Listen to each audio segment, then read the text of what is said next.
Ladies and gentlemen, please allow me to thank you very much for inviting me to your prestigious meeting. So today I'm here to talk to you about the quest for improved patency for vascular access for hemodialysis.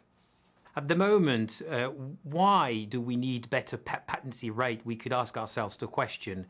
We know that the rate of line infection is extremely severe, and it accounts for the vast majority of admissions of the renal patients in various renal units across the world.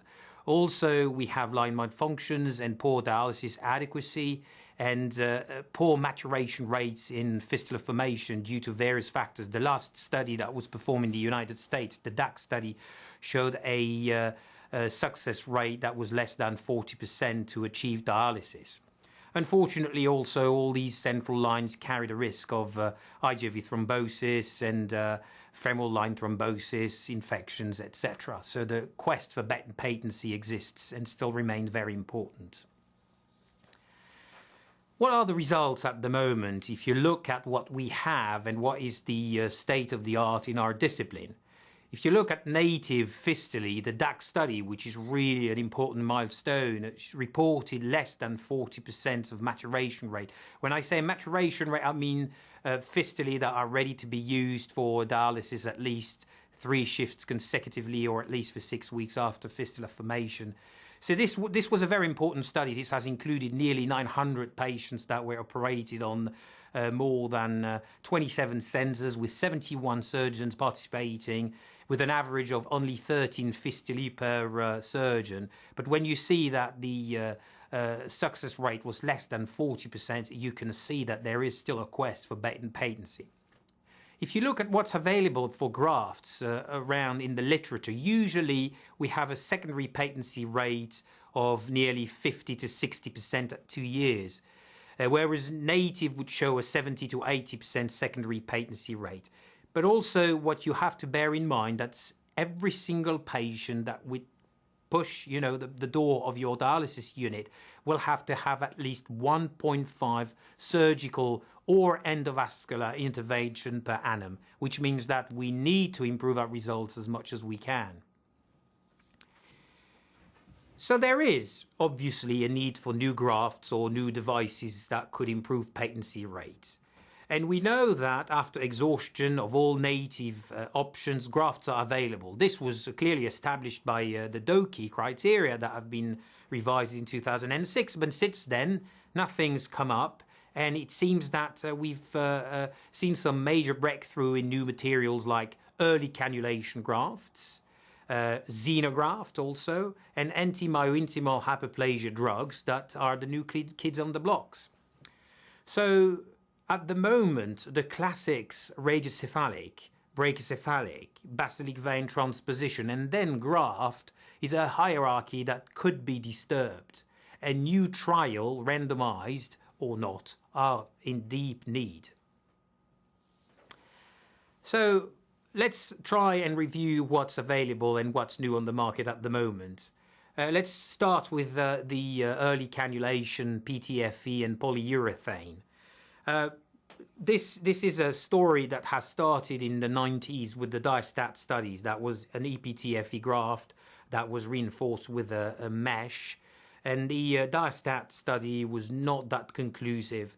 And then it was pretty much abandoned. So then in the 2000, the Vectra graft, which is a polyurethane, started to appear. And we had several studies, specifically in 2003, that showed quite good results that were quite comparable to those obtained by PTFE.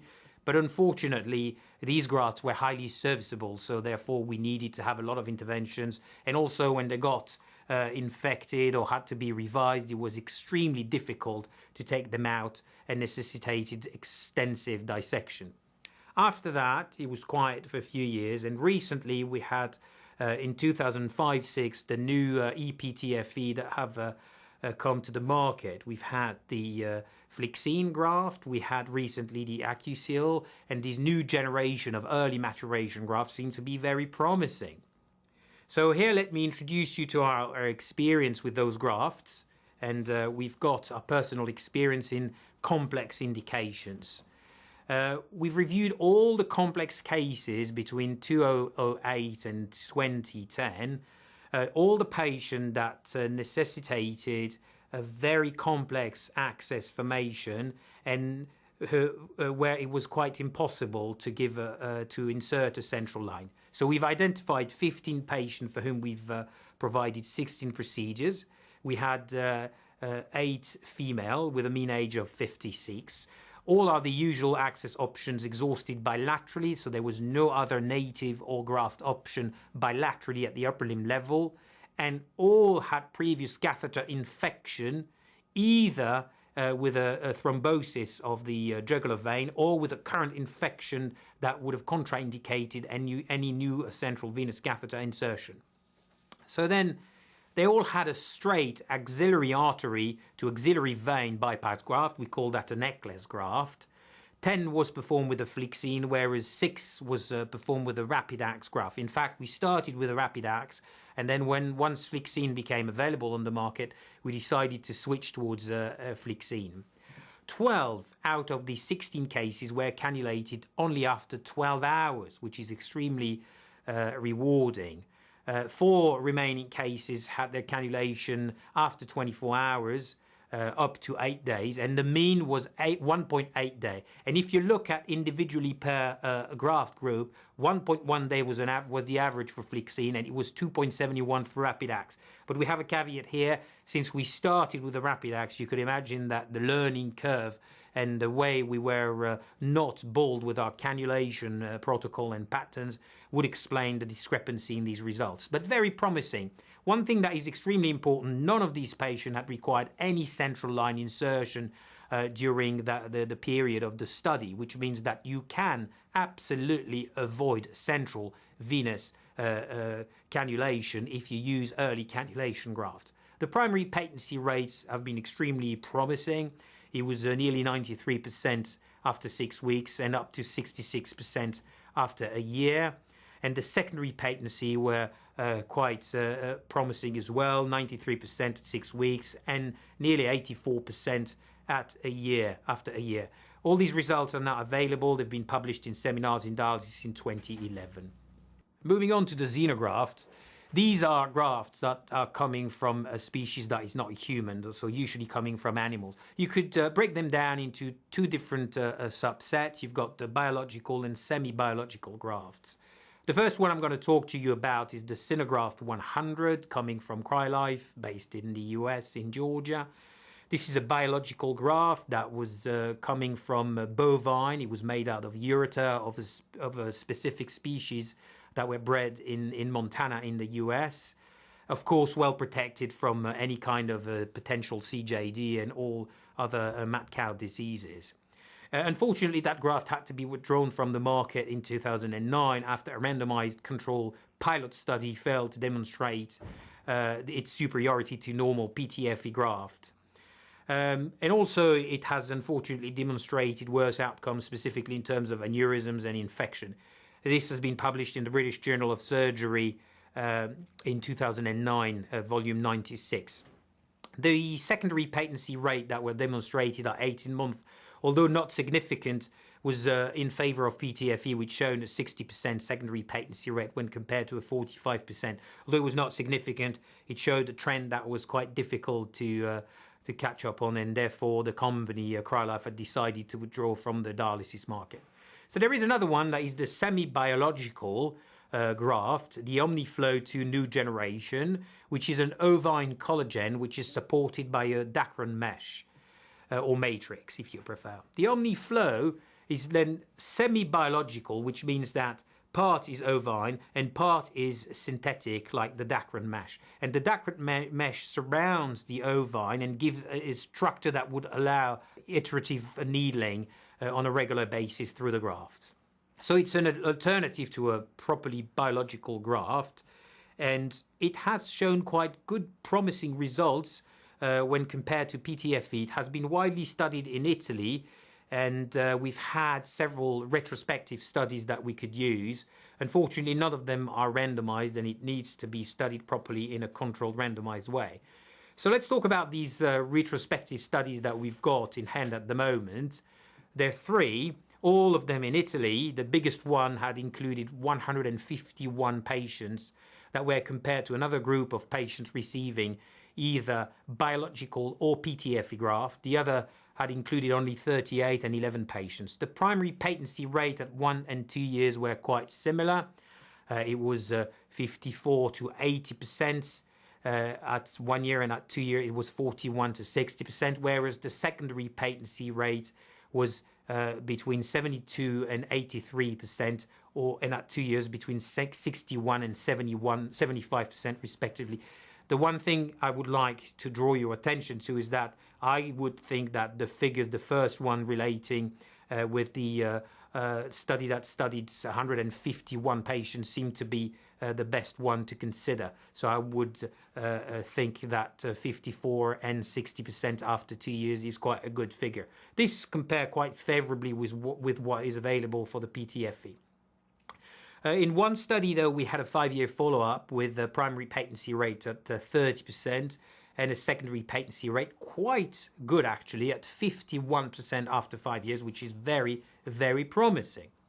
So therefore, in the light of all these studies that were quite interesting, but unfortunately retrospective with scattered data and sometimes very small samples, we at St. George's have decided to run our own randomized trial, and we will compare the Omniflow to new generation to a normal early cannulation PTFE graft.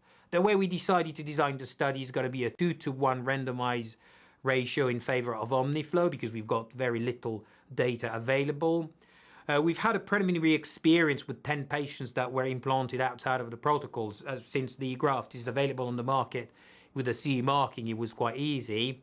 So we've implanted 10 patients just to make sure that we got out of the way completely the learning curve for these grafts. The follow-up will be organized over a 2-year period. Each patient included, of course, will have had their exhausted completely all the normal native options that you would find, and an indication to a graft will be considered only after we'd consider a basilic vein transposition. Of course, the patient would have to be already on dialysis, or at least within 6 weeks or 8 weeks, of getting onto dialysis. And the design is the usual design that we've had so far with our randomized trials. We're going to have transonic readings every other month for all patients. And then, of course, according to protocol, when the flow will be less than 600 or with a discrepancy of 10% in between 2 sets of measurement, we will organize for a duplex scanning or an angiogram for these patients. The primary endpoints will be, of course, primary patency, and secondary endpoints will be the usual ones: secondary patency, assisted primary patency, infections, etc. So let's move on to the other research that is available on the market to completely finish off our tour of the quest for better patency. There is at the moment on the market the Optiflow. Do not confuse it with Omniflow. It's a device. You could see an image on your right-hand side which shows the device. This is a little tube with flanges that would help you connecting a vein to an artery without suturing the vein to the artery. This has quite a good advantage because if you imagine a sutureless device that would completely even out surgical skills, you wouldn't need to be an expert to connect a very tiny vein to a tiny artery. You don't need to have microvascular training. You could just insert the device, it's sutureless. At the moment, we've started a trial, which is an open trial here in George's. It's a multicentric trial. We're paired with Manchester Royal Infirmary, and we've included more than 20 patients in the trial at the moment, and we've got very, very promising results. It seems that the maturation rate that we've observed is, first of all, much quicker than the normal sutured way of dealing with a fistula, and also that we've got a very, very few thrombosis. Then we've got another research avenue at the moment, is to use some molecules around anastomosis to try and mitigate myointimal hyperplasia. And for that, we've got at the moment, the new one trendy is the sirolimus after the paclitaxel trial collapsed. The sirolimus eluted wraps that we put around anastomosis. We've done that. We've done 30 cases actually in St. George's, not really located in St. George's. I had to fly out to Georgia in Eastern Europe to operate on all these patients. And I've operated in Georgia 30 patients, and I've had a maturation rate according to the DAC criteria of 87%. Yes, 87%. That compares really, really, really good with the less than 40% that were observed in the DAC study. So this, again, is very promising. So now I will conclude this talk. I think we've had quite a quick overview of what could happen and what's happening at the moment in our world and how to better our results in terms of patency. The quest for better patency still exists. It's still not resolved. Of course, we're getting better, and I could see it. I've been in the job for 13 years, and the progress we've made over the past 13 years is just massive. But yet, it's not finished. New grafts are now available, and they will challenge the regular PTFE graft. It could be the early stick, it could be xenograft, it could be something else, semi-biological. We were talking about the Omniflow a bit earlier on. These grafts are very promising and need to be studied appropriately. We need to have randomized studies available. New devices will be soon on the market to try and mitigate myointimal hyperplasia, also to try and mitigate the lack of surgical skills. As we've seen before in several studies, we need more people trained to our profession, but unfortunately, with the growth rate of 5 to 8% every year on every single hemodialysis units around the world, it's impossible to keep up the pace. So we need to try and mitigate those problems of surgical trainings. Molecular elutions of grafts, gauzes, stitches are now completely realistic. Of course, within the next 5 to 10 years, I would expect much more to report in terms of better our quest for the best patency possible. Thank you.